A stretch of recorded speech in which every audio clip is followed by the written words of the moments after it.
Daniel. Capítulo 1. Daniel na corte de Nabucodonosor.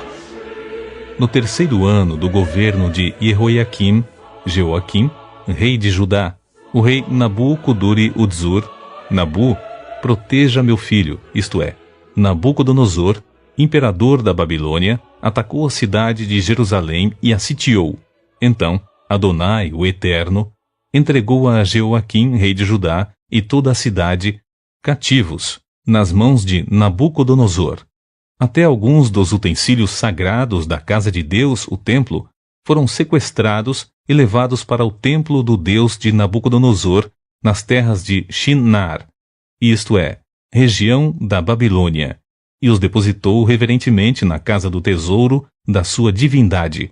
Mais tarde, o rei ordenou a Aspenaz, seu mordomo e chefe dos oficiais da sua corte, que trouxesse alguns dos israelitas da família real e da nobreza, jovens, sem imperfeições físicas, de boa aparência, inteligentes, bem instruídos, que dominassem várias áreas do saber e fossem hábeis e capazes para servir no palácio de Nabucodonosor.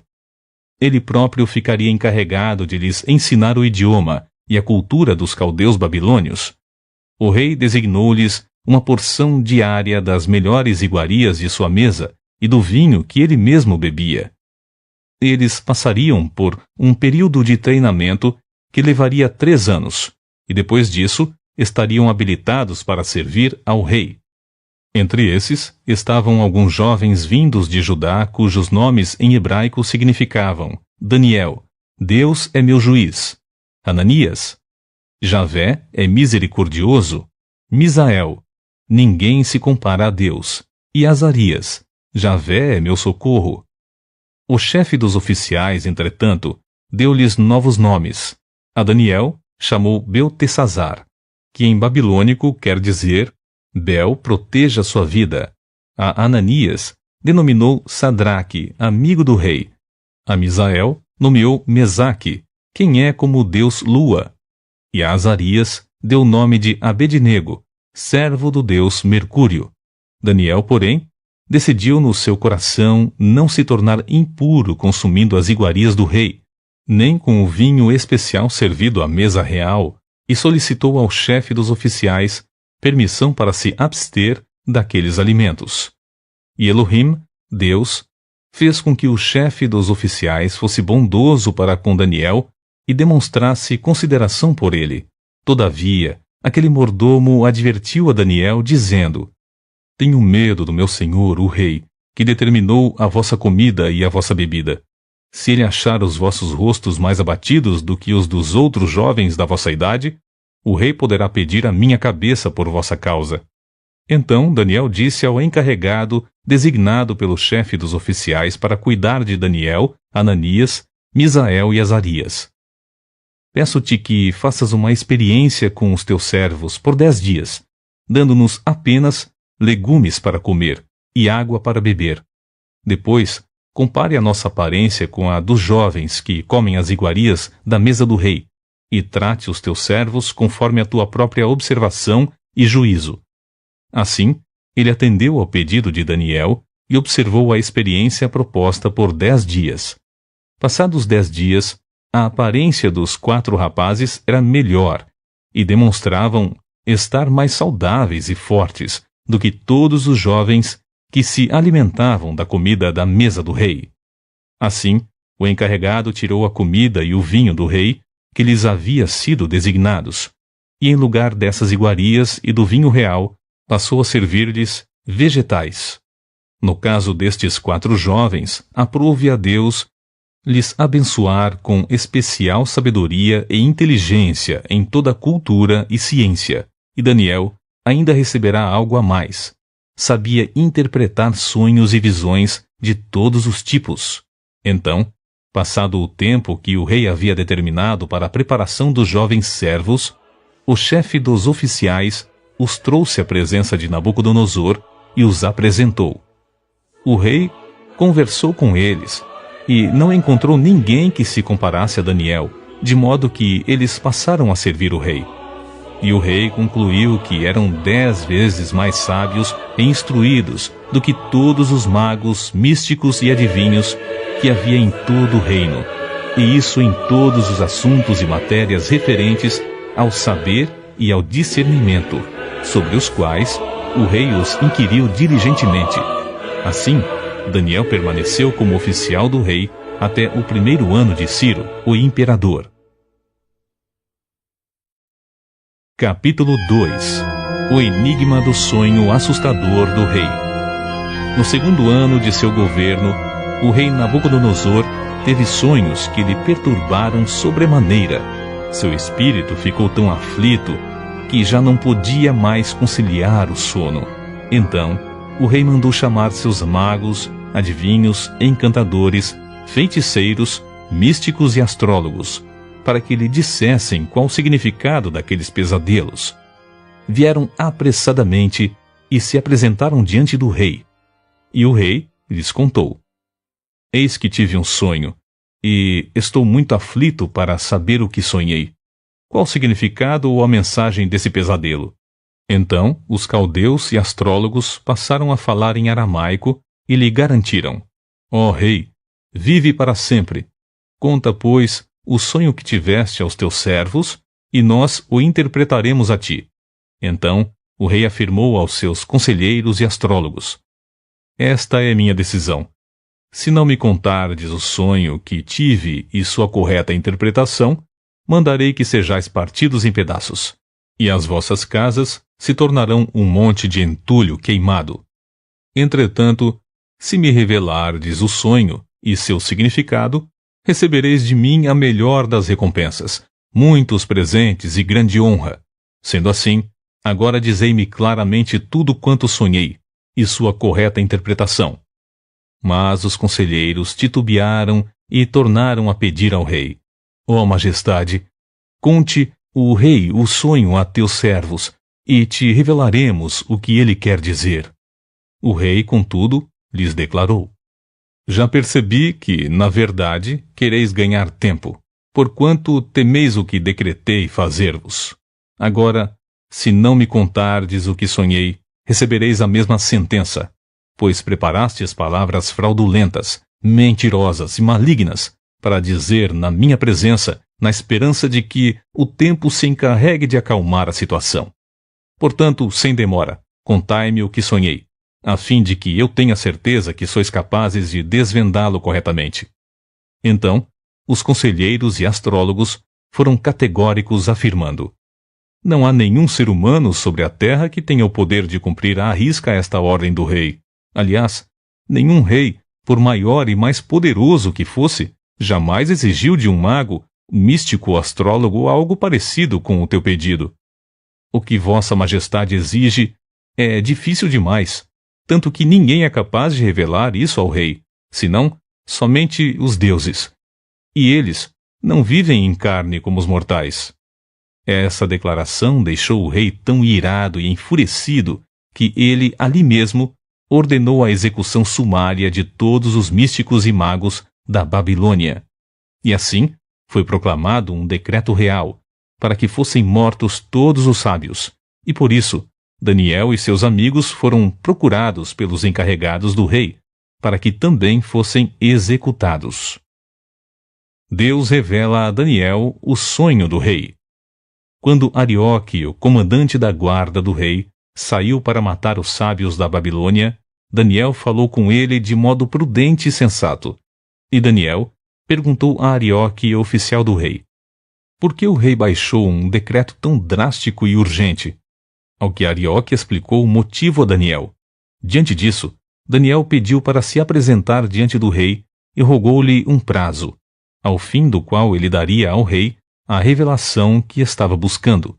Então, Daniel foi dispensado e, voltando para casa, relatou tudo o que ocorrera aos seus amigos Ananias, Misael e Azarias, e lhes pediu que suplicassem ao Deus dos céus que tivesse misericórdia acerca desse mistério, a fim de que ele e seus amigos não fossem mortos, juntamente com os outros sábios da Babilônia. Então o mistério foi revelado a Daniel durante a noite, por meio de uma visão.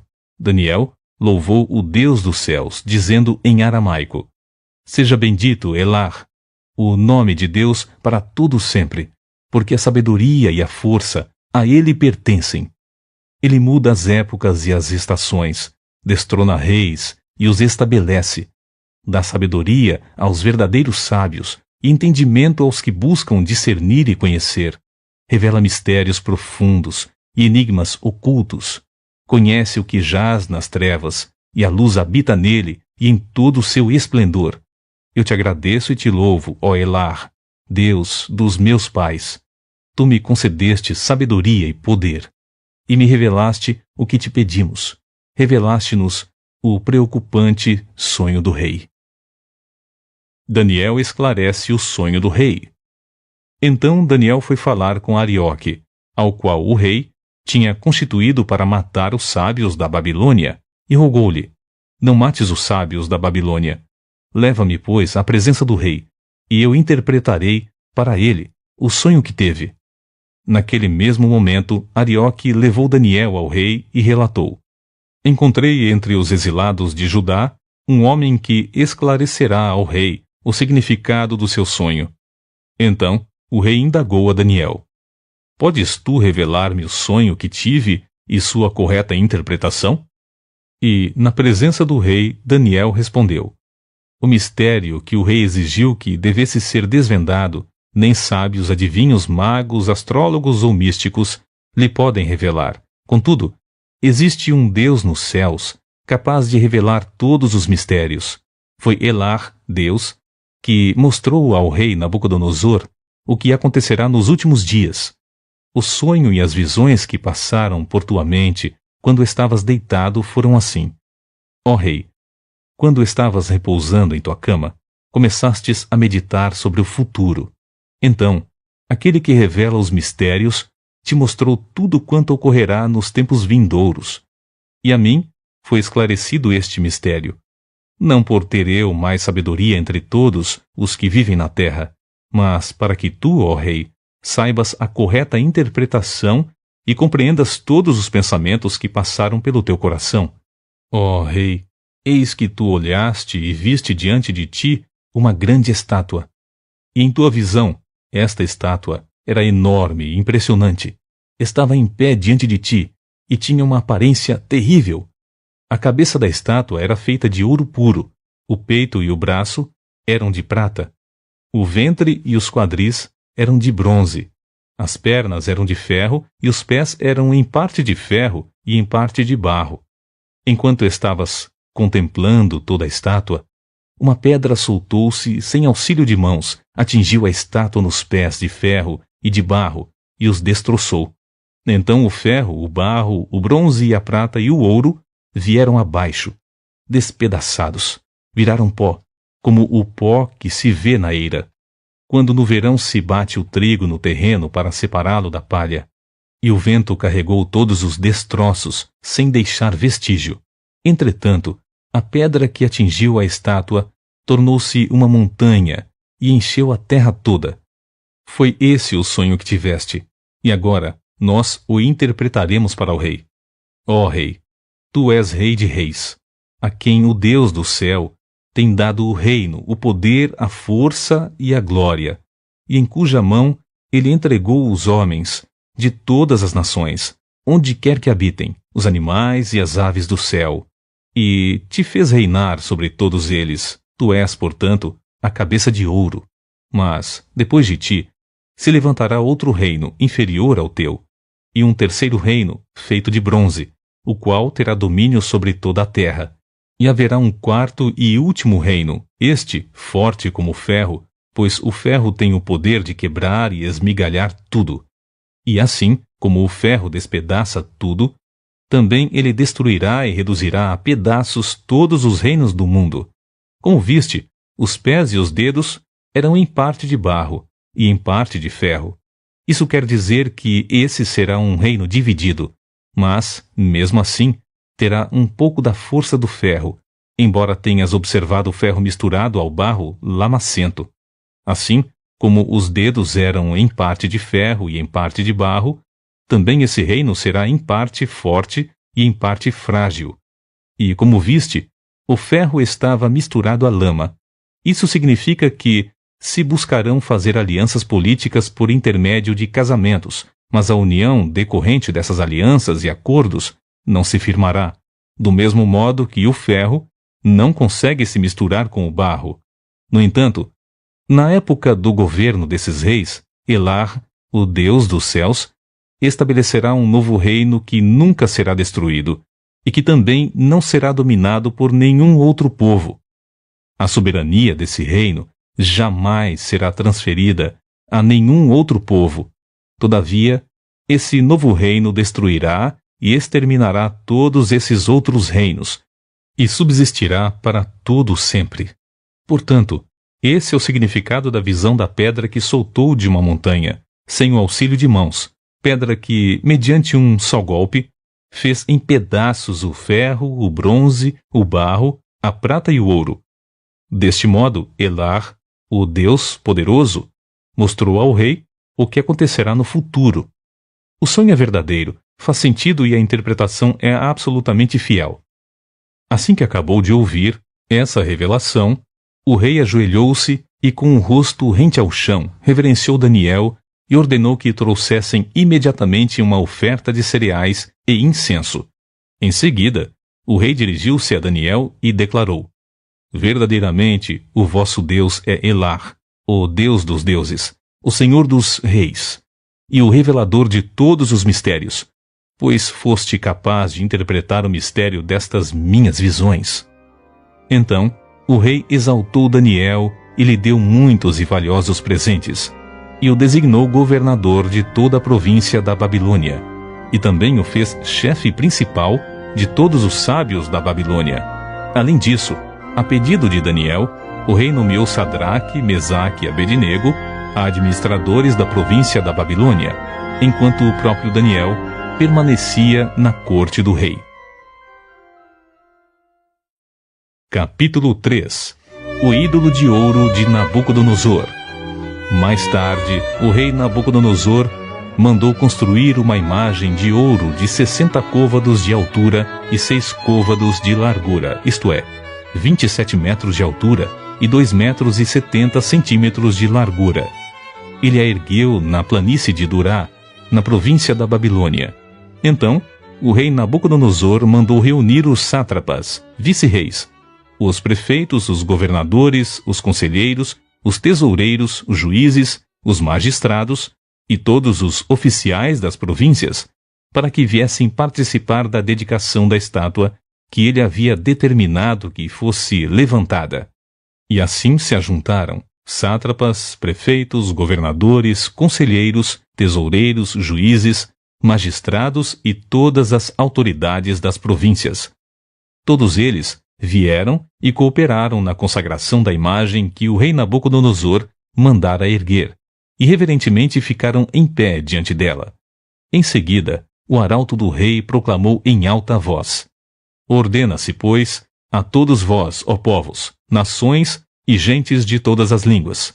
Assim que ouvirdes o som da corneta, da flauta, da harpa, da cítara, do saltério, da flauta dupla e de outros instrumentos musicais, todos tocando juntos, vos ajoelhareis, com o rosto rente à terra, e assim, prostrados, devereis adorar a imagem de ouro que o rei Nabucodonosor vos edificou. No entanto, qualquer pessoa que não se prostrar com o rosto em terra e não adorar a estátua será imediatamente atirado numa fornalha em chamas. Sendo assim, logo que ouviram o som da corneta, do pífaro, da cítara, da harpa, do saltério e de todos os demais instrumentos musicais, todo indivíduo, povo, nação e mesmo pessoas estrangeiras, de outras línguas e culturas, prostraram-se em terra e adoraram a imagem de ouro que o rei Nabucodonosor fizera. Os judeus são atirados na fornalha. Nesse momento, alguns conselheiros e astrólogos se aproximaram do rei Nabucodonosor e denunciaram os judeus, alegando: Ó rei, vive eternamente. Tu decretaste que todo homem que ouvisse o aviso emitido pelo som da corneta, da flauta, da harpa, da cítara, do saltério, da flauta dupla e de várias músicas executadas por muitos instrumentos, todos tocando juntos, deveria imediatamente prostrar-se em terra e adorar a grande estátua de ouro. E qualquer pessoa que não se prostrasse e adorasse, seria lançada numa fornalha de fogo ardente. Contudo, há alguns homens judeus, que tu nomeaste para zelar pelos negócios da província da Babilônia, Sadraque, Mesaque e Abednego, que não fizeram caso de ti, nem de tuas ordens, ó rei. Não cultuam aos teus deuses, tampouco adoram a imagem de ouro que tu ergueste. Assim que ouviu essa declaração, Nabucodonosor encolerizou-se terrivelmente e mandou chamar Sadraque, Mesaque e Abednego. E rapidamente, esses homens foram trazidos à presença do rei. E Nabucodonosor lhes questionou: ó Sadraque, Mesaque e Abednego, é mesmo verdade que não cultuais a meus deuses, nem adorais a estátua de ouro que edifiquei? Pois de agora em diante, ficai atentos. Quando ouvirdes o som da corneta, da flauta, da harpa, da cítara, do saltério, da flauta dupla e de todos os demais instrumentos, entoando suas músicas, melhor será imediatamente que vos prostres e adores a estátua que fiz. Dai, pois, ouvidos a esta advertência, pois será bem melhor. Se não prestares o vosso culto à imagem de ouro, sereis atirados sumariamente numa fornalha em chamas. E vos indago, que Deus poderá livrá-los das minhas mãos. Então Sadraque, Mesaque e Abednego responderam ao rei: ó Nabucodonosor, não precisamos defender-nos diante de ti. Se formos condenados por isso e lançados na fornalha de fogo ardente, o nosso Deus Elar, a quem cultuamos, pode livrar-nos, e ele nos livrará das tuas mãos, ó majestade.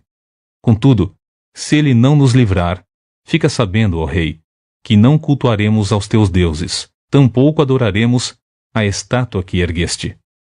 Diante disso, Nabucodonosor ficou tão enfurecido que seu rosto transfigurou-se em ódio, e deu ordens expressas para que a fornalha fosse aquecida 7 vezes mais que de costume, e ordenou a alguns guerreiros do seu exército que amarrassem Sadraque, Mesaque e Abednego e os atirassem na fornalha de fogo ardente. Em seguida, os 3 homens, trajando seus mantos, calções, turbantes e outras roupas, foram amarrados e atirados na fornalha, agora ainda mais ardente. A ordem do rei era tão urgente e a fornalha estava tão quente que as chamas mataram os soldados quando empurraram Sadraque, Mesaque e Abednego para dentro do incinerador. Eles caíram amarrados dentro da fornalha, ardendo em chamas. Deus livra os seus e muda o rei. Mas, logo depois, o rei Nabucodonosor, assustado, levantou-se depressa e indagou aos seus conselheiros: não lançamos 3 homens amarrados dentro da fornalha em chamas? E todos responderam: sim, ó rei, assim fizemos. Então o rei exclamou: pois então vede isto. Há 4 homens desamarrados lá dentro, e nada sofrem, estão ilesos. E o 4º homem é parecido com um filho dos deuses. Apressadamente Nabucodonosor aproximou-se da entrada da fornalha em chamas e gritou: Sadraque, Mesaque e Abednego, servos de Elar, o Deus Altíssimo, saí e vinde até nós. Logo Sadraque, Mesaque e Abednego deixaram a fornalha ardente e saíram do meio do fogo. E os sátrapas, os prefeitos, os governadores e os conselheiros do rei, estando reunidos, observaram e comprovaram que as chamas não tiveram o poder de ferir qualquer parte do corpo deles. Nem mesmo um fio de cabelo tinha sido chamuscado. Os seus mantos não estavam queimados, e não havia cheiro algum de fogo neles. Então Nabucodonosor exclamou: Bendito seja Elar, o Deus de Sadraque, Mesaque e Abednego, que enviou o seu Malach, anjo, e livrou seus servos, que depositaram toda a confiança nele, desafiando a ordem do rei, preferindo abrir mão de suas próprias vidas, a prestar culto e adoração a outro Deus que não fosse o seu Elar, Deus.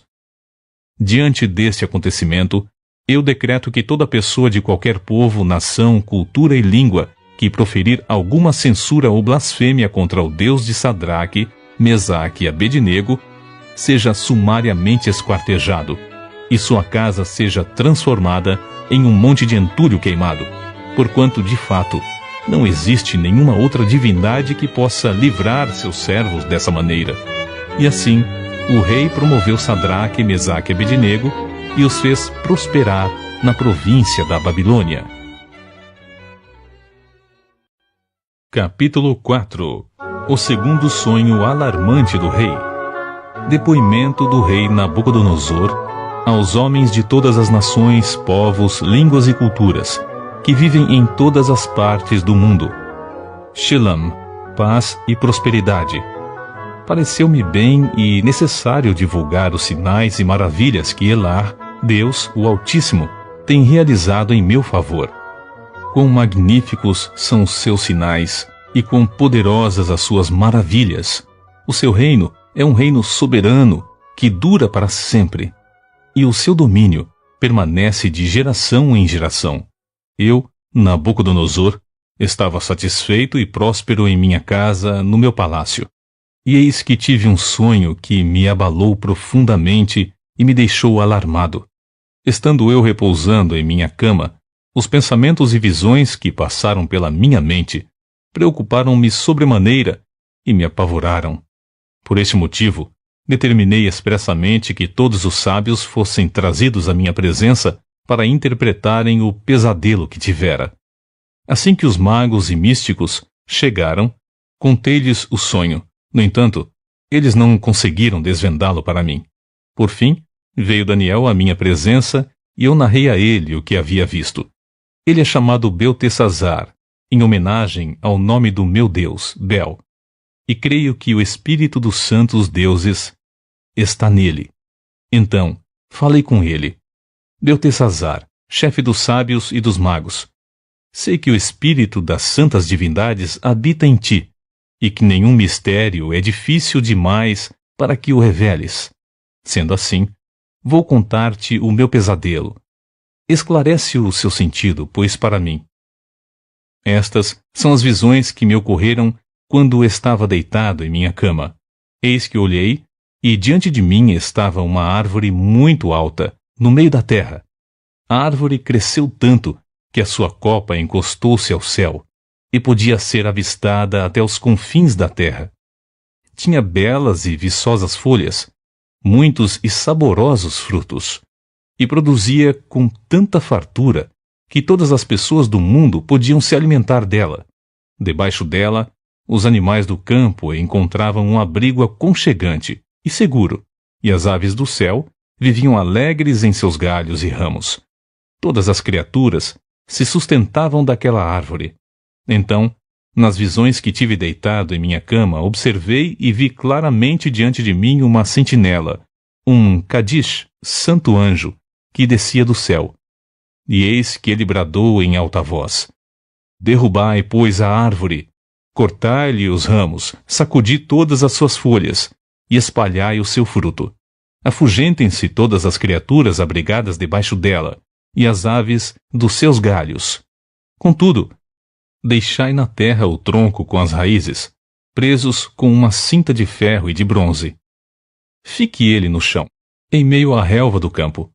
Ele será regado pelo orvalho do céu e se alimentará da grama da terra, como os animais. A mente humana lhe será extirpada, e esse tronco será como um animal, até que se passem 7 idãs, tempos ou anos. E esta sentença é, pois, proclamada por sentinelas. Os seres angelicais declaram o veredito, a fim de que todos os que vivem saibam que Elar, o Altíssimo, domina sobre todos os reinos dos seres humanos e os dá a quem quer e quando deseja, e pode decidir colocar no poder o mais simples dos homens. Este, portanto, é o sonho que eu, o rei Nabucodonosor, tive. Agora, Beltesazar, diz-me claramente a correta interpretação deste pesadelo, porquanto nenhum dos sábios do meu reino tem capacidade para interpretá-lo para mim, exceto tu, pois o espírito dos santos deuses vive em ti. Daniel esclarece o pesadelo do rei. Daniel, cujo nome babilônico era Beltesazar, ficou perplexo por algum tempo, e os seus pensamentos o deixaram aterrorizado. Então, o rei procurou deixá-lo à vontade, dizendo: Beltesazar, não te deixes abalar pelo que te foi revelado acerca do meu pesadelo. Não te assustes. Ao que Beltesazar respondeu: Ó meu senhor, quem me dera o teu sonho só se aplicasse aos teus inimigos e o seu significado fosse apenas contra os que te odeiam. A árvore que viste, que desenvolveu e ficou imensa, cuja copa chegava até os céus e podia ser vista em toda a terra, com folhagem exuberante e generosa em frutos, na qual havia alimento para todos, abrigo para os animais do campo e morada segura para as aves do céu, e em seus galhos fortes, essa árvore, ó querido rei, és tu. Foste tu que cresceste e te tornaste grande e majestoso em todo o mundo, porquanto o teu poder cresceu até alcançar o céu, e o teu domínio se estende até os confins da terra. E tu, ó majestade, viste também uma sentinela, o ser angelical que descia do céu e ordenava: derrubai a árvore e destruí-a, porém deixai na terra o resto do tronco com as raízes, presos mediante uma cinta de ferro e de bronze. Deixai o tronco no chão, em meio à relva do campo. Ele será molhado com o orvalho que vem do céu, e viverá com os animais selvagens, até que se transcorram 7 anos, ou períodos de tempo. Sendo assim, eis a interpretação do teu sonho, ó rei, e este é o decreto que Elar, o Altíssimo, expediu contra a vossa majestade, meu senhor. Tu serás expulso do convívio com os seres humanos e viverás com os animais silvestres. Comerás capim como os bois e serás molhado pelo orvalho do céu. Passarão 7 períodos de tempo até que admitas que o Altíssimo domina sobre os reinos de todos os homens e os dá a quem quer e quando deseja. Todavia, a ordem para deixar o resto do tronco da árvore com as raízes significa que o teu reino te será restituído quando reconheceres que Chamain, os céus, dominam. Portanto, ó querido rei, aceita o meu conselho. Reconhece os teus pecados, abandona a maldade e passa a praticar a justiça e a exercer compaixão pelos carentes e necessitados. Talvez assim, de fato, continues a viver em paz e tranquilidade. Cumpre-se a revelação de Daniel. Afirmo, pois, que tudo isso aconteceu comigo, o rei Nabucodonosor. 12 meses mais tarde, quando o rei estava caminhando pelo terraço do palácio real da Babilônia, comecei a meditar. Acaso não é esta a grande Babilônia, que eu mesmo edifiquei para ser minha residência e capital do meu reino, mediante a força do meu magnífico poder, e para a glória da minha majestade? E o rei ainda estava balbuciando estes pensamentos consigo mesmo, quando veio do céu uma voz que declarou: Eis que esta é a tua sentença, ó rei Nabucodonosor. Toda a tua autoridade real te foi tirada. Serás expulso do meio dos homens, e a tua morada será entre os animais silvestres. Te alimentarás de capim como os bois, e passarão 7 tempos até que reconheças que Elar, o Altíssimo, tem todo o domínio sobre os reinos dos seres humanos e os concede a quem quer e quando deseja. E, naquela mesma hora, a palavra se cumpriu integralmente sobre Nabucodonosor. Ele foi expulso do meio dos seus e de todos os homens, e começou a comer grama na companhia de bois. O seu corpo passou a ser molhado pelo orvalho do céu, até que seus cabelos e pelos crescessem como as penas da águia, e as suas unhas como as garras das aves. O rei volta ao juízo e louva a Deus. Contudo, ao final daqueles dias, eu, Nabucodonosor, ergui os meus olhos aos céus, e percebi que o meu entendimento havia retornado. E então comecei a bendizer Elar, o Altíssimo. Louvei e glorifiquei aquele que vive para sempre. A sua soberania, sim, é eterna. O seu reino, sim, permanece inabalável de geração em geração. Todos os povos da terra são como nada diante dele. Ele age como bem lhe apraz com os exércitos dos anjos e com os habitantes da terra. Ninguém é capaz de se opor à sua vontade ou questioná-lo, dizendo: Explica-te. por que ages assim? Sim, naquele momento voltou-me o bom juízo, e eu recuperei a honra, a majestade e a glória do meu reino. Meus conselheiros e os nobres me procuraram. Meu trono me foi restaurado, e minha grandeza veio a ser ainda maior que em tempos passados. Agora, pois, eu, Nabucodonosor, louvo, exalto e glorifico o Rei dos céus, porque tudo o que ele faz é certo, e todos os seus caminhos são justos e verdadeiros, e ele tem poder para humilhar aqueles que vivem com arrogância. Capítulo 5. Daniel revela a escrita na parede. Muito tempo depois, em certa ocasião, o rei Belsazar, proteja o rei, ofereceu um banquete para 1000 dos seus membros da corte, e com eles bebeu muito vinho. Enquanto desfrutava com avidez da bebida, Belsazar deu ordens expressas para que lhe trouxessem as taças de ouro e de prata que seu pai, Nabucodonosor, tinha expoliado do templo de Jerusalém, a fim de que o rei Belsazar e os seus nobres mais chegados, as suas mulheres e concubinas, bebessem dessas taças preciosas. Então, rapidamente, lhe trouxeram as taças de ouro que haviam sido sequestradas da casa de Deus em Jerusalém, e o rei e os seus nobres, as suas mulheres e as suas concubinas, beberam à vontade nas taças. Entretanto, enquanto saboreavam o vinho, cantavam e louvavam seus deuses de ouro, de prata, de bronze, de ferro, de madeira e de pedra. De repente, porém, surgiu a imagem dos dedos de uma imensa mão humana que começaram a escrever no reboco da parede, na parte mais iluminada do palácio real. O rei Belsazar observou atentamente o movimento daquela mão enquanto ela escrevia. Então, o seu rosto foi ficando cada vez mais pálido, e ele ficou tão apavorado que os seus joelhos batiam um contra o outro, e as suas pernas perderam a força e vacilaram. Aos berros, o rei mandou chamar imediatamente os adivinhos, os astrólogos, os místicos, e determinou a esses sábios da Babilônia: quem conseguir ler esta inscrição e me declarar a sua verdadeira significação, receberá um manto de púrpura real, ganhará uma corrente de ouro para o pescoço, e será nomeado terceiro em importância no governo do meu reino. Então, todos os místicos e sábios do rei vieram, mas não foram capazes de ler o que aquela enorme imagem de mão humana havia escrito. Tampouco conseguiram dizer ao rei o significado daquelas letras e palavras. Diante dessa situação, o rei Belsazar ficou completamente perturbado e amedrontado, e o seu semblante ainda muito mais pálido. Todos os seus convivas e os membros da sua corte também estavam aterrorizados.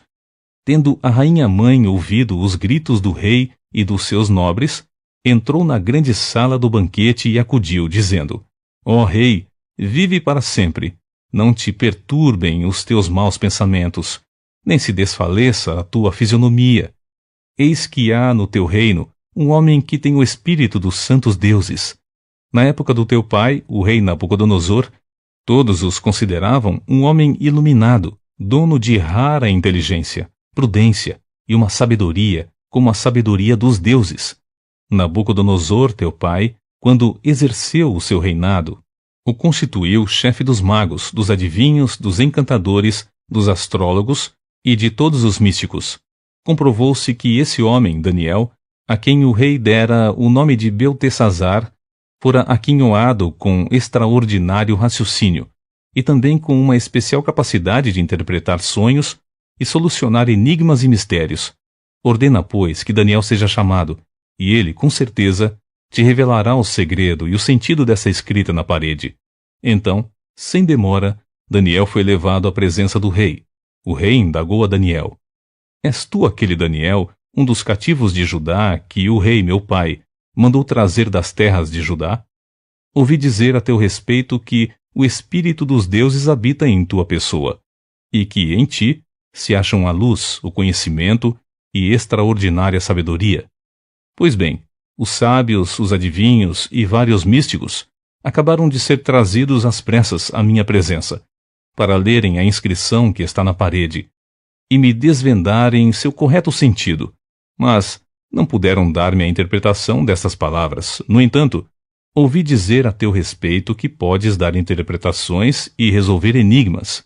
Agora, portanto, se puderes ler esta inscrição e me esclarecer quanto à sua correta interpretação, serás vestido de púrpura, terás um colar de ouro em teu pescoço e serás nomeado ao posto de terceiro em importância no governo do meu reino.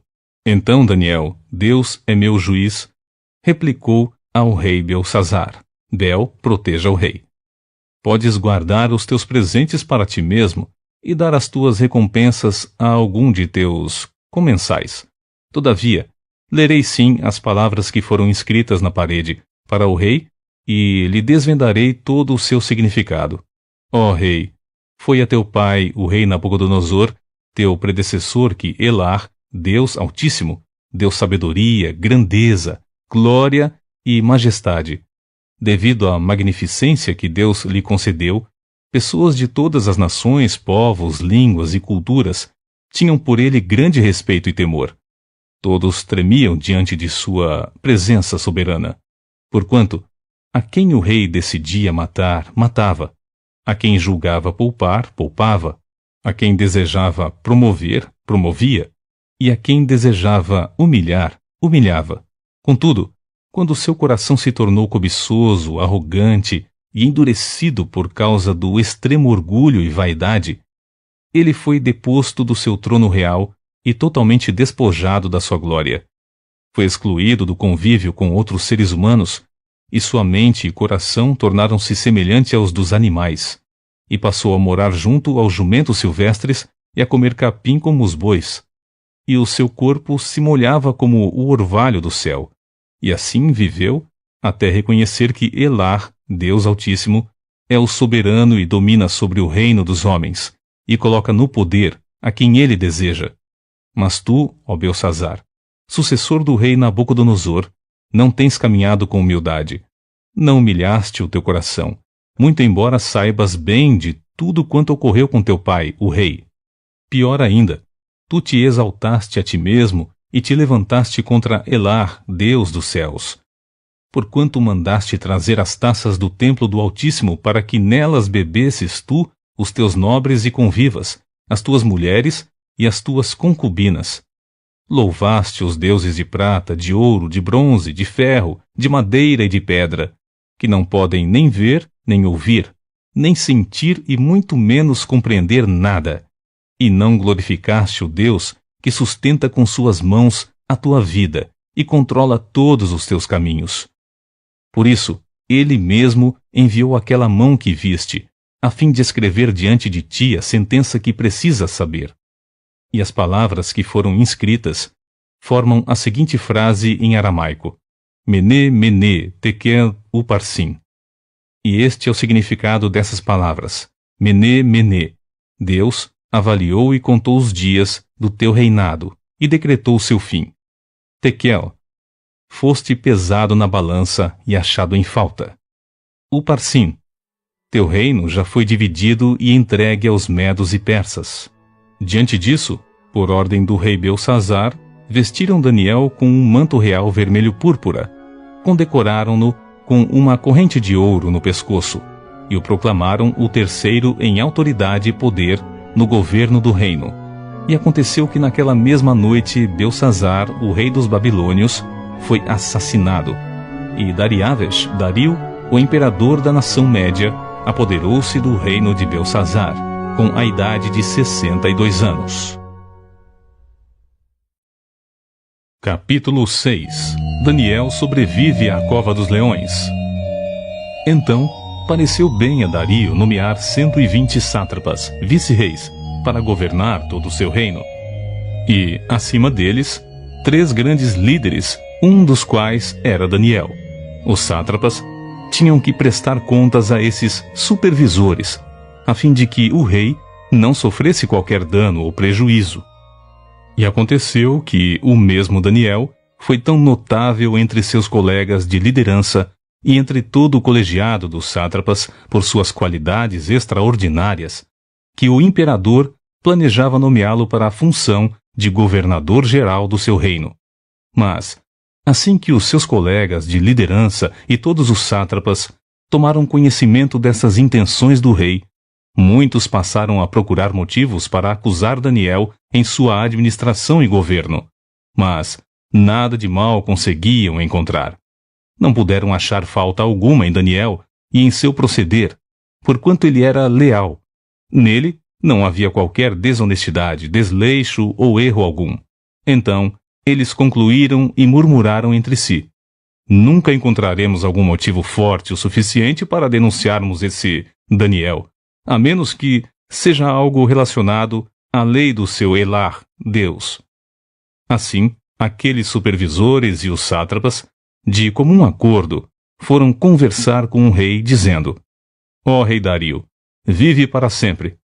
Eis que todos nós, supervisores reais, prefeitos, sátrapas, conselheiros e governadores, estamos concordes em rogar que o rei devia baixar um edito ordenando que todo aquele que orar ou fizer petição a qualquer deus ou a qualquer ser humano nos próximos 30 dias, excetuando a tua pessoa, ó majestade, seja atirado sumariamente à cova dos leões.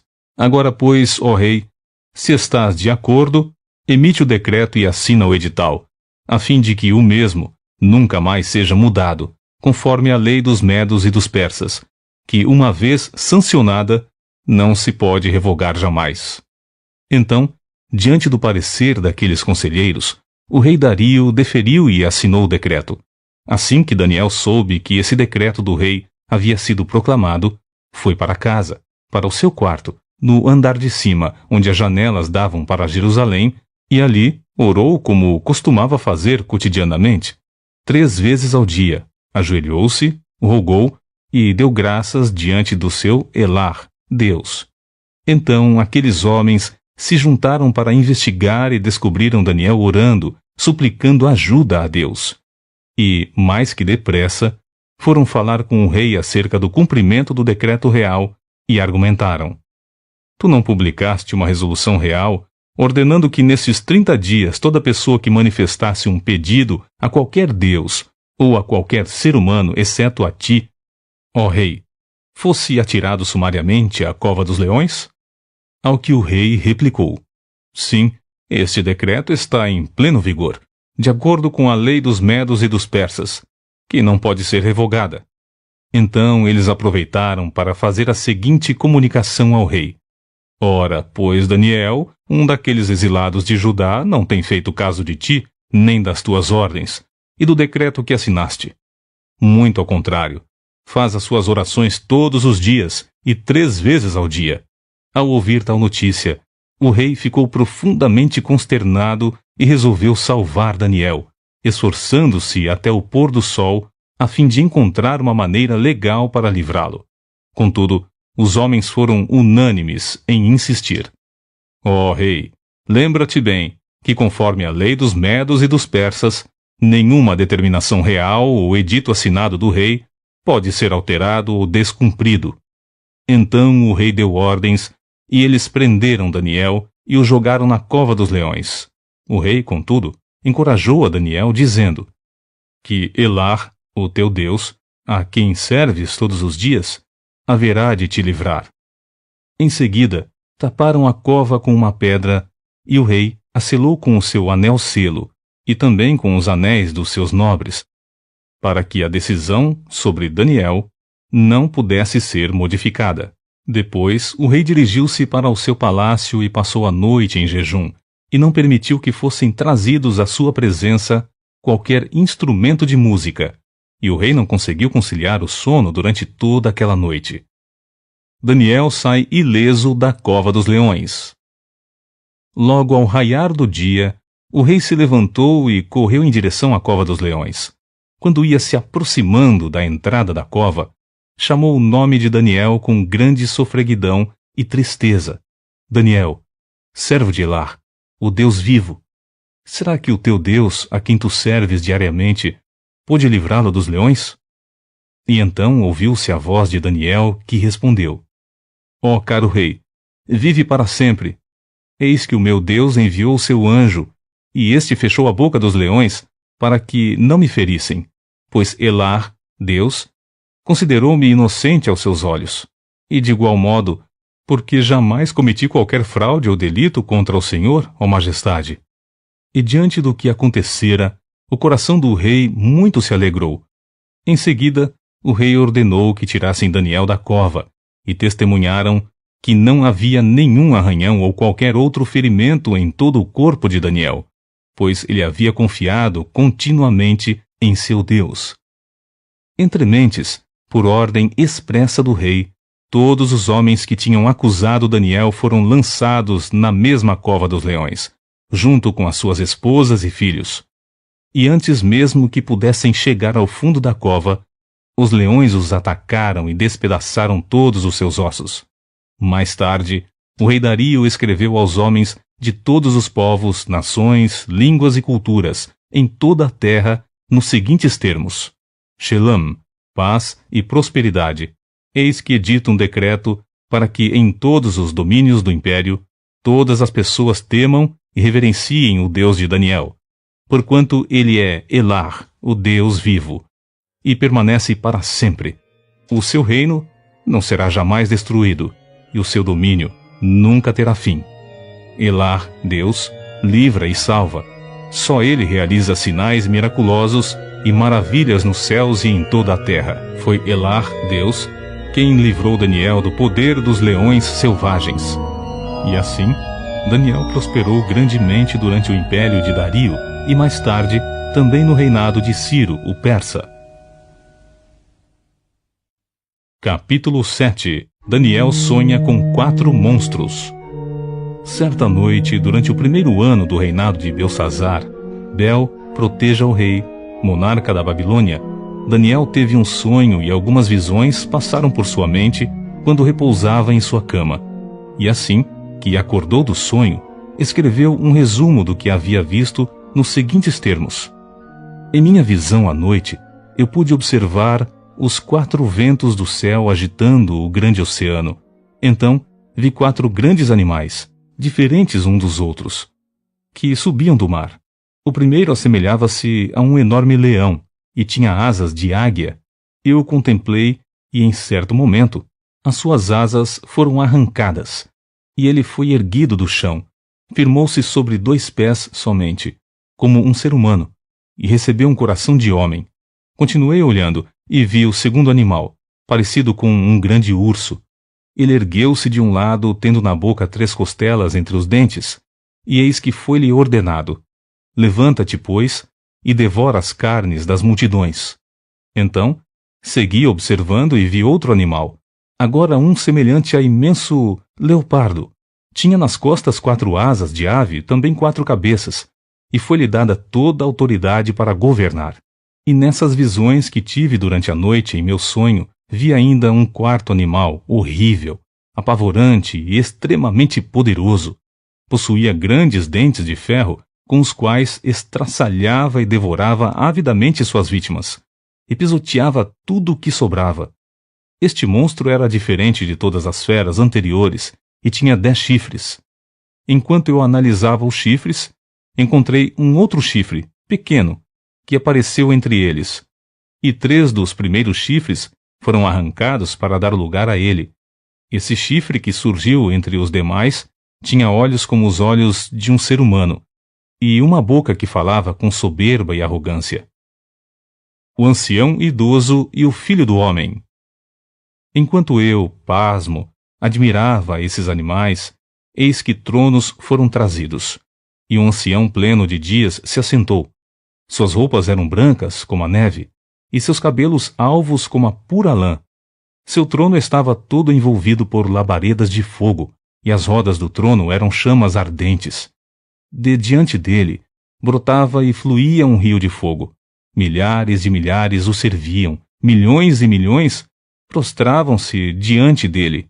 Então, o tribunal deu início ao julgamento, e todos os livros foram abertos. Mas eu segui observando, porquanto as palavras arrogantes que o chifre exclamava me chamaram a atenção.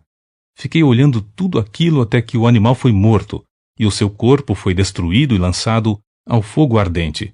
Dos outros animais foi retirada toda a autoridade que se lhes havia sido concedida. Contudo, tiveram permissão para viver por um período de tempo. E eu continuava contemplando minhas visões noturnas, quando vi que alguém semelhante a um ser humano vinha nas nuvens do céu. Ele se deslocou em direção ao ancião bem idoso e foi conduzido à sua presença. E foi-lhe outorgada toda a autoridade, glória e posse do reino, para que todos os povos, nações e línguas o adorem e o sirvam. O seu domínio é domínio eterno, que jamais terá fim, e o seu reino jamais será destruído. O significado dos sonhos de Daniel. Eu, Daniel, fiquei sobremodo perturbado em meu espírito, porquanto as visões que passaram pela minha mente me aterrorizaram. Então, no sonho, me aproximei de um dos anjos que ali estavam, e lhe indaguei sobre o significado de tudo quanto eu havia podido observar. E ele me atendeu, dando-me a seguinte revelação. Eis que os 4 grandes animais representam 4 reinos, que se levantarão sobre a terra. No entanto, os santos de Elion, o Altíssimo, receberão o reino e o possuirão para sempre, sim, por toda a eternidade. Diante disso, eu quis saber o verdadeiro significado do 4º animal, porquanto era muito diferente de todos os demais e o mais horripilante deles, com seus dentes de ferro e garras de bronze. O animal despedaçava e devorava suas vítimas com facilidade, e ainda pisoteava todos os restos que deixava para trás. Também roguei por explicações sobre o significado dos 10 chifres incrustados no alto da cabeça daquele monstro, e quanto ao outro chifre que surgiu para ocupar o lugar dos 3 chifres que caíram. O chifre que possuía olhos semelhantes aos olhos humanos e uma boca que proclamava muitas palavras e todas com grande soberba. Enquanto eu contemplava o que se passava, vi que o mesmo chifre fazia guerra contra os santos e prevalecia contra eles, até que veio o ancião maior, Atik Yumin, rico em dias, e todo o juízo foi executado a favor dos santos de Elion, o Altíssimo, e chegou o tempo em que os santos tomaram posse do reino a eles confiado. Então ele me deu o seguinte esclarecimento. O 4º animal é um 4º reino que surgirá na terra. Será diferente de todos os outros reinos passados, e devorará com avidez a terra inteira, despedaçando e pisoteando povos e nações. Quanto aos 10 chifres, 10 reis se levantarão daquele mesmo reino, e depois deles se levantará outro, que será diferente dos primeiros, e humilhará 3 dos 10 reis. Esse reino diferente falará contra Ilanhã, o Supremo, oprimirá os seus santos e tentará alterar o calendário, as festas religiosas e as leis. Então, os santos serão entregues nas mãos dele por um idã, tempo, 2 tempos e metade de um tempo. Mas o tribunal se reunirá para o devido juízo e todo o seu poder lhe será extirpado e aniquilado para sempre. E assim, o domínio, o poder e a grandeza dos reinos que há debaixo de todo o céu serão colocados nas mãos da multidão dos santos, o povo de Elion, o Altíssimo. E o reino de Deus será um reino sem fim, e todos os governantes e domínios o adorarão, obedecerão e servirão eternamente. Este, portanto, é o fim da visão. Quanto a mim, Daniel, declaro que fiquei apavorado por causa dos meus próprios pensamentos, tanto que estremeci e o meu semblante empalideceu. Contudo, guardei tudo o que vi e ouvi comigo mesmo. Capítulo 8. A visão do carneiro e do bode. No 3º ano do reinado do rei Belsazar, eu, Daniel, tive outra visão impressionante, a segunda que me ocorreu. E nessa minha visão parecia que eu estava na cidade de Shushan, Suzã, em hebraico, situada na província de Elam. Na visão eu caminhava nas proximidades do canal de Ulai. Então, levantei o olhar e avistei diante de mim, em pé junto ao rio, um carneiro com 2 chifres. Os 2 chifres eram longos, mas um era mais comprido que o outro. Entretanto, o mais longo começou a se desenvolver algum tempo depois do outro. Fiquei observando o carneiro enquanto ele avançava para o ocidente, a oeste, depois para o norte e para o sul. Notei que nenhum outro animal conseguia resistir-lhe, e ninguém era capaz de se livrar do seu poder. Ele, no entanto, podia fazer tudo o que desejava e a cada dia ficava maior e mais forte. Enquanto eu fiquei refletindo sobre isso, de repente um bode, com um longo chifre entre os olhos, veio do ocidente, do oeste, percorrendo toda a face da terra, mas sem tocar no chão. Ele se voltou na direção do carneiro, que tinha 2 chifres, o qual eu tinha observado em pé, parado diante do rio, e avançou contra ele com grande furor e violência. Eu o vi atacar furiosamente o carneiro, atingi-lo com muita força e quebrar os seus 2 chifres. O carneiro não conseguiu reunir forças para resistir-lhe, e o bode o jogou por terra e o pisoteou. Também não havia quem pudesse livrar o carneiro do poder e da cólera do bode. E o bode se desenvolveu muito e cresceu forte. Contudo, no auge da sua força, o seu grande chifre frontal foi quebrado, e no seu lugar lhe nasceram outros 4 chifres, também muito grandes, na direção dos 4 ventos da terra, isto é, para o norte, para o sul, para o leste e para o oeste.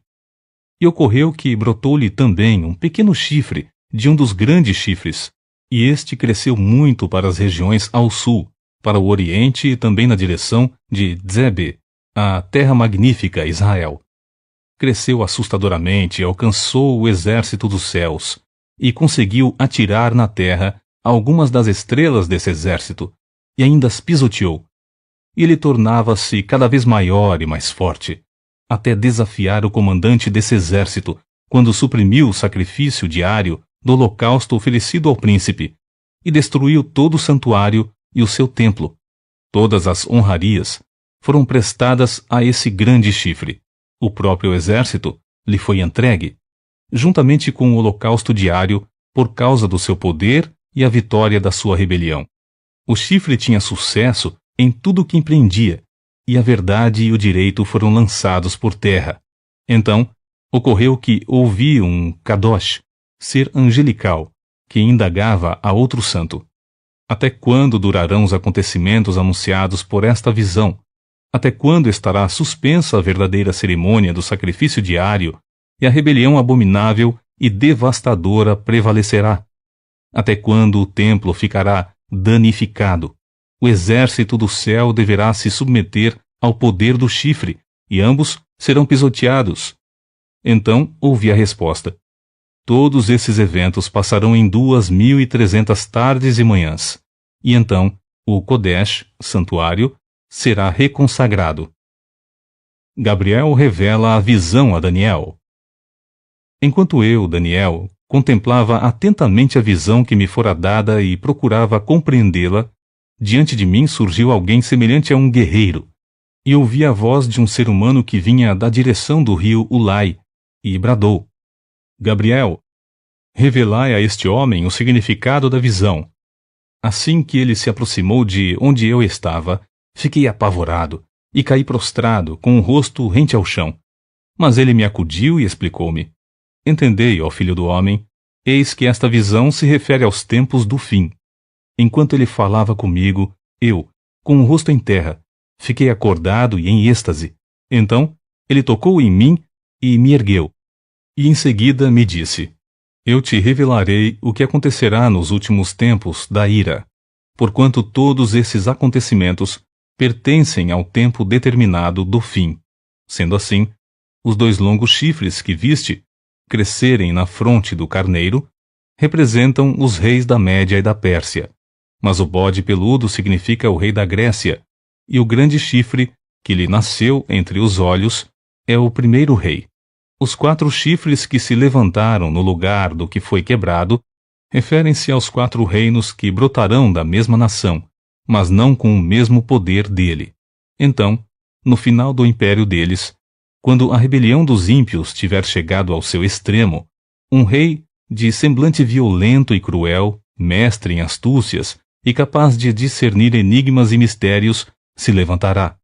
Ele se tornará muito poderoso, todavia sua majestade não virá de si mesmo. Destruirá terrivelmente, sem a menor piedade, e terá êxito em todas as suas pelejas. Derrotará homens poderosos e exterminará o povo santo. Obstinado pelo sucesso, ele enganará muitos, e de todas as formas. Com extrema arrogância, se sentirá o maior de todos os homens. Destruirá uma multidão de pessoas que nele confiaram para viver em paz, e ousará se insurgir contra o príncipe dos príncipes. Contudo, ele será derrotado, mas sem a intervenção de mão humana. E, finalmente, quanto à visão das tardes e das manhãs que te foi comunicada, eis que é de fato verdadeira.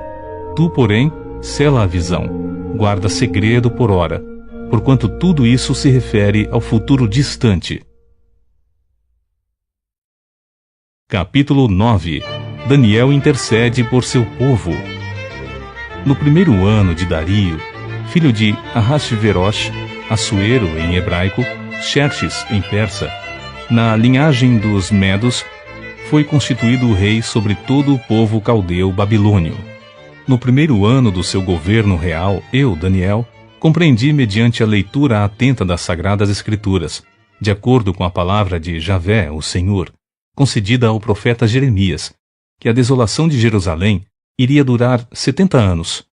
Então voltei meu rosto ao eterno Elohim, a fim de buscá-lo mediante orações e súplicas em jejum, vestido de luto, em panos de saco e coberto de cinza. E orei a Javé, meu Deus, e expressei a seguinte confissão: Ó Adonai, Deus grande e temível, que mantens a tua aliança de favor e misericórdia para com todas as pessoas que te amam e obedecem aos teus mandamentos. Nós pecamos e temos praticado toda a espécie de malignidades, agindo com impiedade e rebeldia, apartando-nos dos teus princípios e das tuas leis. Não temos dado ouvidos aos teus servos, os profetas, que pregaram em teu santo nome aos nossos reis, aos nossos governantes e líderes, bem como aos nossos pais e antepassados, e a todo o teu povo. Ó Adonai, Senhor, tu és justo, e hoje nos sentimos humilhados e envergonhados.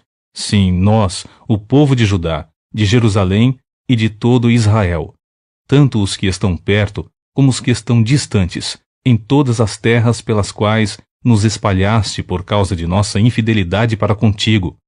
Ó Elohim, nosso Deus, aos nossos reis, aos nossos príncipes e aos nossos antepassados pertence toda a vergonha, porquanto temos Xantã, errado e pecado contra ti. Mas a Elohim, nosso Deus, pertencem a misericórdia e o perdão, apesar de termos sido tão rebeldes contra ele. Não te demos ouvidos, ó nosso Javé Elohim, Deus eterno e soberano. Tampouco prestamos reverência e obediência às leis que nos deste por intermédio dos teus servos, os profetas. Portanto, todo Israel transgrediu a tua Torá, lei, desviando-se para não obedecer à tua voz. Por isso a maldição, o juramento que está escrito na Torá, lei de Moisés, servo de Elohim, nosso Deus, se derramou sobre nós, porque erramos e pecamos contra ele. Cumpriste assim a tua palavra pregada em advertência contra nós e contra nossos líderes e governantes, trazendo-nos a todos a mais ampla e profunda desgraça, porquanto nunca se fez debaixo de todo o céu o que se tem feito a Jerusalém. Como está escrito na Torá, lei de Moisés, toda esta desgraça nos sobreveio, e ainda assim não temos buscado o favor de Javé, o nosso Deus, afastando-nos de nossas malignidades e obedecendo a tua emet, verdade. Por isso, Javé preparou este castigo e zelou para que caísse na hora apropriada sobre todos nós, pois Elohim, nosso eterno Deus, é justo em tudo o que pensa e realiza, e nós, de fato, não temos obedecido a sua cole, voz. Ó Adonai Elohim, nosso Deus Todo-Poderoso, que tiraste o teu povo da terra do Egito com braço forte, e, mediante teus atos magníficos, fizeste o teu nome conhecido como hoje se vê, como os ímpios, e somos culpados. Agora, Adonai, ó Eterno, de acordo com todas as tuas justas realizações, afasta de Jerusalém, da tua cidade, do teu santo monte, a tua ira devastadora e toda a tua indignação.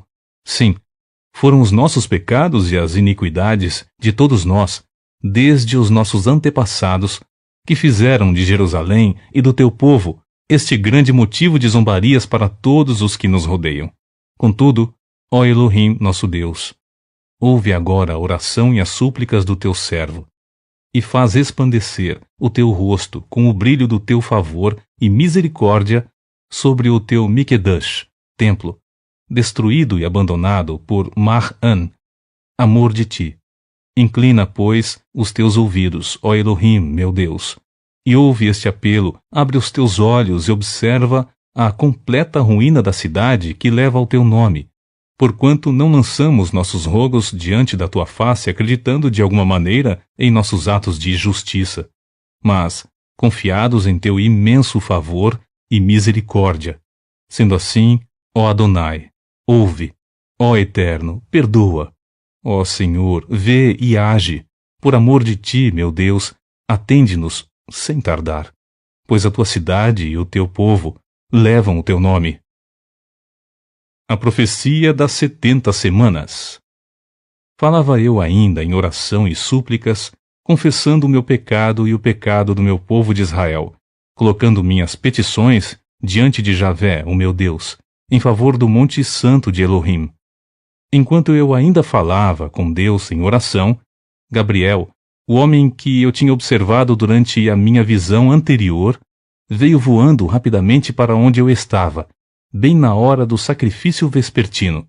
Então, ele me orientou dizendo: Daniel, eis que vim para transmitir-lhe percepção, sabedoria e conhecimento. Assim que iniciaste as tuas orações e o teu clamor, houve uma resposta e a ordem para que eu a viesse entregá-la a ti pessoalmente, pois tu és muito amado. Portanto, agora presta atenção na palavra que te declaro, a fim de que possas compreender a visão que tiveste. 70 semanas estão determinadas para o teu povo e a tua santa cidade, a fim de fazer cessar toda a transgressão, dar fim à prática do pecado, expiar a iniquidade e as culpas, implantar a justiça eterna, cumprir a visão e a profecia, e ungir o Kodesh, o lugar santíssimo, reconsagrando o templo. Assim, sabe e entende isto. Desde quando partir o decreto real para restaurar e para reedificar Jerusalém, até que o Mashiach ungido, o líder escolhido por Deus, venha, transcorrerão um tempo de 7 Shabuar, semanas, e 62 semanas. Então, a cidade será reconstruída com ruas, praças, muros e trincheiras, mas em tempos árduos e hostis. Decorridas as 62 semanas, o ungido passará pela morte e, portanto, será tirado da cidade. A cidade e o Santo dos Santos serão destruídos pelo povo do governante que virá. O fim chegará como uma inundação. Guerras continuarão até o último dia. Assolações de todo tipo já foram determinadas. Esse governante, pois, com sagacidade, firmará com muitos um pacto que durará 1 semana. Mas, na metade da semana, ele ordenará o fim do sacrifício e das ofertas de manjares. E, em uma das principais alas do templo, será colocado o sacrilégio terrível, a grande abominação, até a consumação, o fim que já está decretado para alcançar e exterminar o assolador. Capítulo 10. Visão profética à beira do rio Tigre. No 3º ano de Ciro, imperador persa, Daniel, também conhecido por Beltesazar em aramaico, recebeu uma revelação divina. A profecia era verdadeira e falava de tempos hostis e guerras. Na visão que teve, ele compreendeu bem a mensagem que segue. Eis que naqueles dias, eu, Daniel, estava chorando por 3 semanas inteiras. Não comi nada que me parecesse agradável. Nem carne nem vinho entraram na minha boca. Nem me ungi com óleo até que se cumpriram as 3 semanas completas. No dia 24 do 1º mês, eu me encontrava em pé junto à margem de um grande e rápido rio, Kidekel, Tigre. Olhei para cima, e diante de mim estava um homem vestido de linho, com um cinto de ouro puríssimo na cintura. Seu corpo brilhava como berilo e outras pedras preciosas. O rosto, iluminado como relâmpago, os olhos como tochas acesas, os braços e as pernas reluziam como bronze polido, e sua voz soava forte e grave como o barulho das multidões. Só eu, Daniel, contemplei aquela visão. Os homens que estavam na minha companhia não a conseguiram ver. Foram acometidos de tanto pavor que fugiram apressadamente do local e se esconderam. Assim, fui deixado a sós, admirando aquela grande visão, e me senti enfraquecido, trêmulo e muito pálido, e quase desfaleci por completo. Então, eis que ouvi a voz das palavras do anjo, e, ouvindo o som do que dizia, perdi os sentidos. Entrei em um estado de êxtase e caí de bruços com o rosto em terra. Em seguida, senti que a mão de alguém tocou em mim e me ajudou a levantar. Mas meus joelhos e mãos tremiam muito, e o anjo me disse: Daniel, tu és um homem muito chamã. Amado, prestai, pois, toda a atenção à palavra que vou te comunicar, e levanta-te, porquanto eu fui mandado a ti. Assim que ele me exortou, eu me coloquei em pé, ainda tremendo. E o anjo prosseguiu me exortando: Não temas, caro Daniel, porque as tuas palavras foram ouvidas, sim. Desde o primeiro dia em que aplicaste humildemente o teu coração a fim de buscar entendimento diante do teu Deus, as suas orações foram ouvidas, e eu vim em resposta ao teu clamor. Mas o príncipe do reino da Pérsia me resistiu durante 21 dias. Então Miguel, um dos príncipes supremos, veio me ajudar a vencer o inimigo, porquanto não pude mais continuar ali com os reis da Pérsia. Assim, estou aqui agora para explicar-te o que acontecerá ao seu povo nos tempos futuros, pois a visão que tiveste se refere a dias ainda muito distantes. Quando ele me disse isso, prostrei-me rosto em terra e fiquei mudo. Então, alguém parecido com um ser humano tocou meus lábios, e eu abri a boca e comecei a falar. Eu disse àquele que estava em pé diante de mim: Ó Senhor, estou aflito demais em virtude de tudo quanto vi acontecer. Estou a ponto de perder os sentidos por causa da visão que tive. Como posso eu, teu servo, conversar contigo, ó meu Senhor?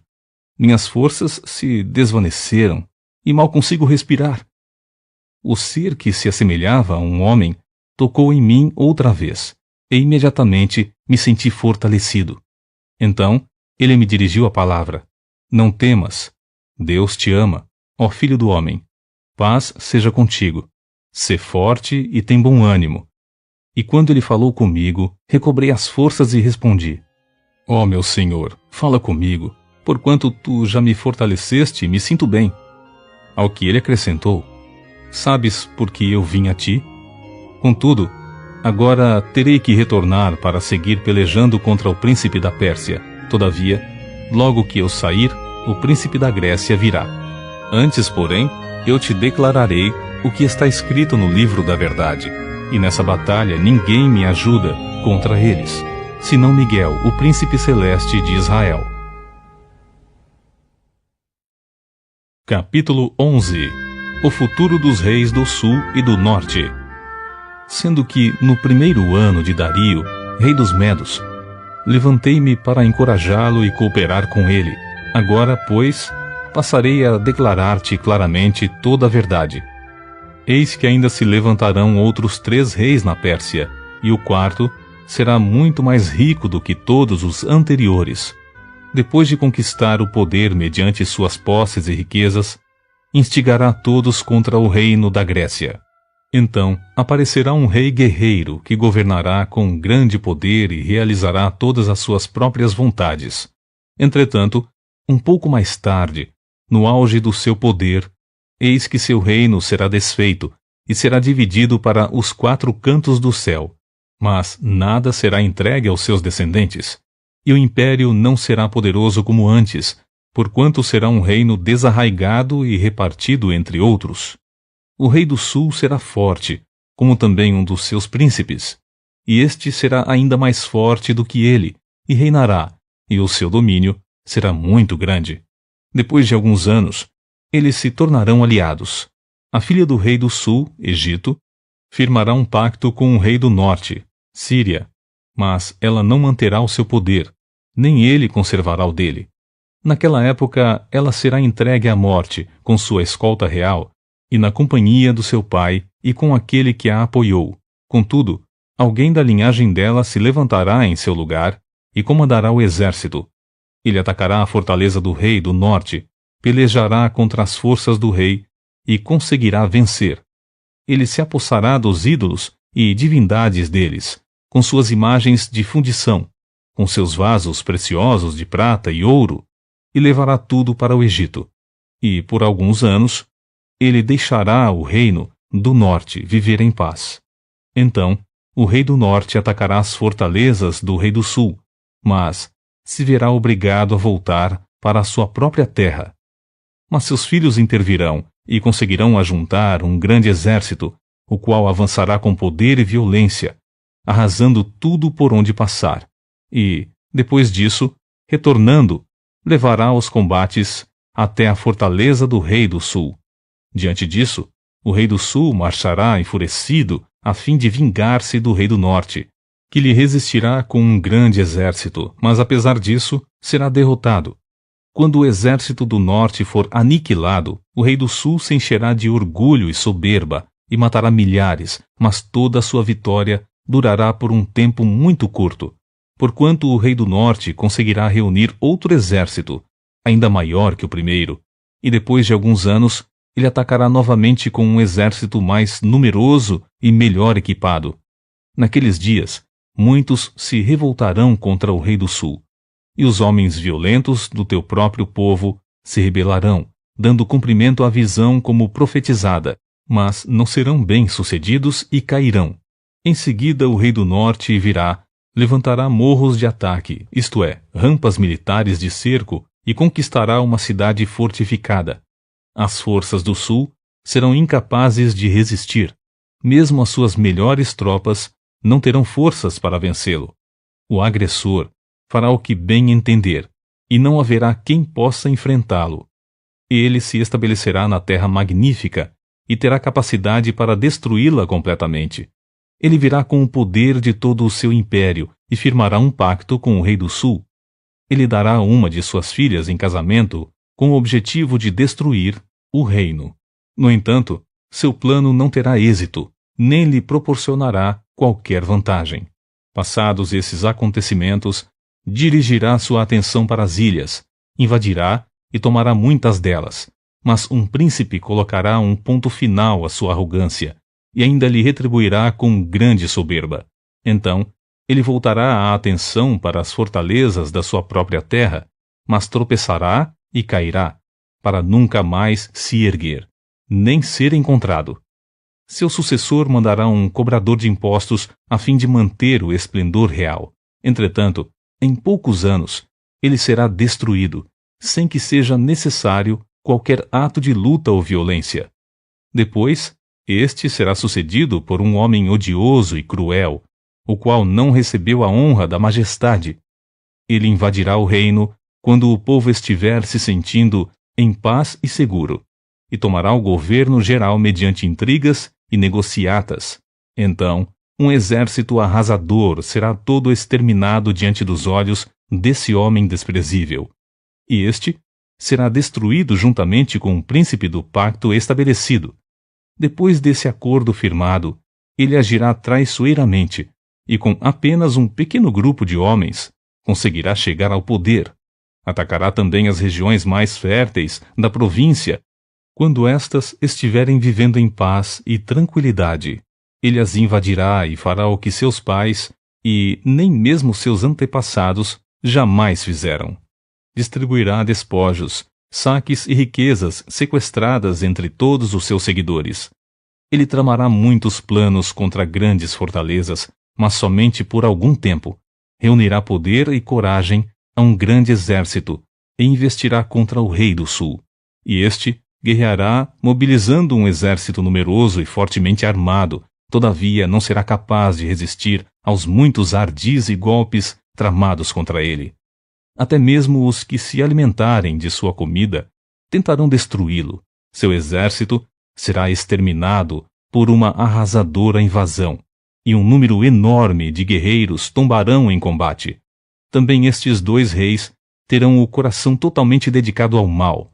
Sentarão à mesma mesa para cear e compartilhar, mas, de fato, dirão apenas mentiras um ao outro, contudo, sem qualquer resultado proveitoso para nenhum deles, porquanto o fim só virá no tempo certo e determinado.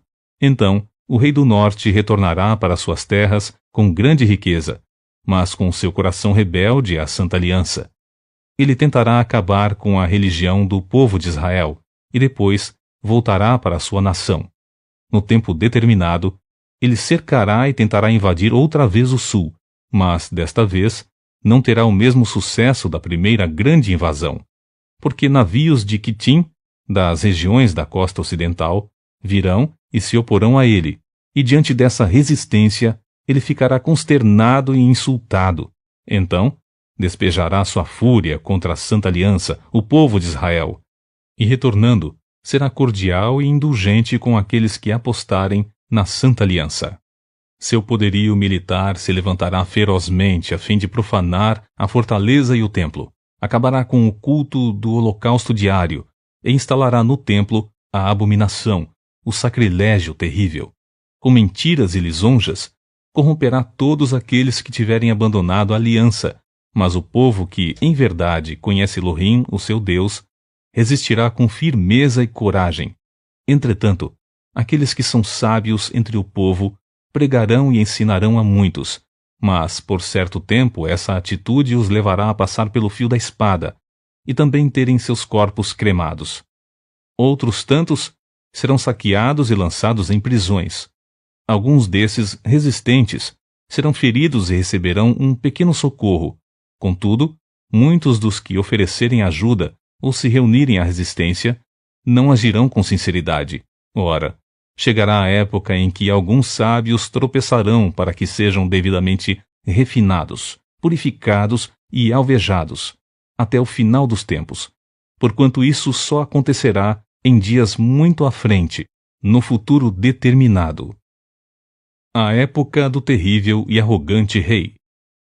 Este rei fará o que bem lhe aprouver. Ele se exaltará e se ensoberbecerá em relação a toda a divindade e seres celestiais. Ele terá êxito em todos os seus intentos, até que o tempo da indignação se complete, pois tudo quanto foi determinado ocorrerá. Este rei não terá mínima consideração, nem mesmo pelos deuses dos seus antepassados, nem pela divindade preferida das mulheres, nem por Deus algum, mas se exaltará e se engrandecerá acima de tudo e de todos. Contudo, fará reverência ao Deus protetor das fortalezas e honrará com ouro e prata, com pedras preciosas e inúmeros presentes de alto valor. Atacará as fortalezas mais poderosas com a ajuda de uma divindade estrangeira e multiplicará o sucesso e a glória de todos quantos lhe prestarem lealdade e devoção. Ele os tornará líderes e governantes de muitos e dividirá a terra, mas a preço de recompensa. Nos dias do fim, o rei do sul voltará a enfrentá-lo em grande combate, e o rei do norte o atacará com a violência de um enorme furacão, com carros e cavaleiros de guerra, e mediante poderosa esquadra naval. Ele invadirá muitos países e passará por sobre eles como uma gigantesca inundação. Do mesmo modo, invadirá Dzebé, a terra magnífica, e muitas nações da região sucumbirão, mas Edom, Moabe e os líderes de Amon conseguirão escapar das suas garras. Eis que este rei estenderá as asas do seu poder sobre diversos países. Nem o Egito lhe escapará, porquanto ele terá o controle dos grandes tesouros em ouro e prata e de todas as riquezas dos egípcios. Os líbios e os cuxes, etíopes, a ele servirão. Contudo, notícias procedentes do leste e do norte o assustarão, deixando-o muito preocupado. Então ele decidirá sair para destruir e exterminar muita gente. Este rei armará suas tendas reais entre o grande mar Mediterrâneo e o glorioso Monte Santo. Entretanto, ele encontrará o seu fim, e não haverá nada nem ninguém que possa socorrê-lo. Capítulo 12. O final dos tempos.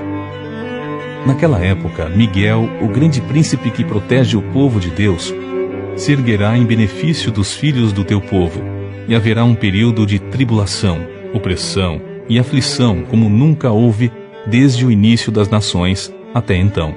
Contudo, naquela época o teu povo, toda pessoa cujo nome está escrito no Sefer, livro, será liberto.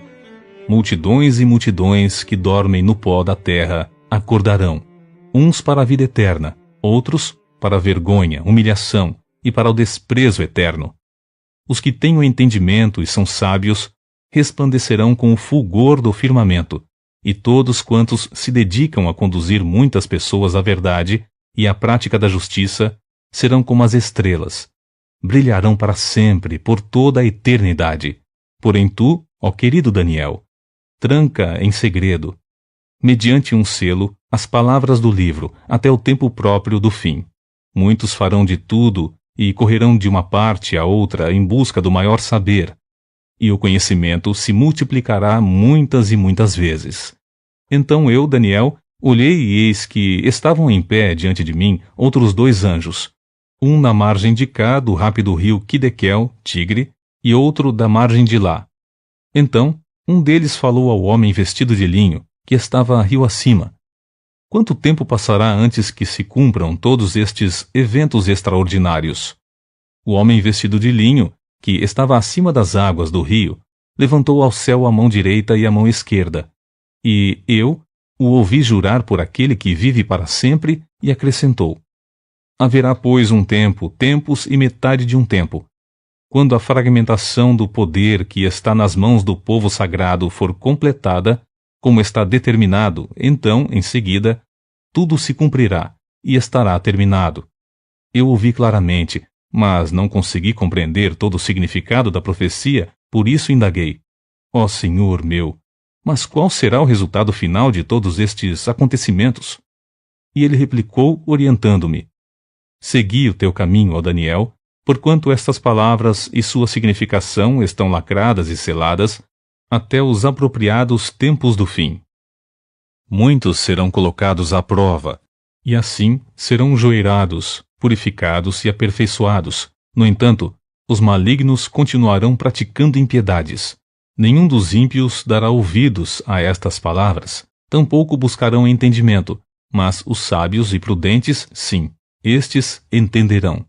Concluindo, depois de abolido o culto contínuo que, mediante a apresentação do holocausto diário e a abominação assoladora, o terrível sacrilégio for estabelecido no templo, transcorrerão ainda 1290 dias. Bem-aventurado que aguarda e chega aos 1335 dias. Tu, porém, vai-te em paz e segui o teu caminho até o fim. Eis que descansarás. E então, no final do Ion, dos tempos, te levantarás para receber a tua herança perpétua.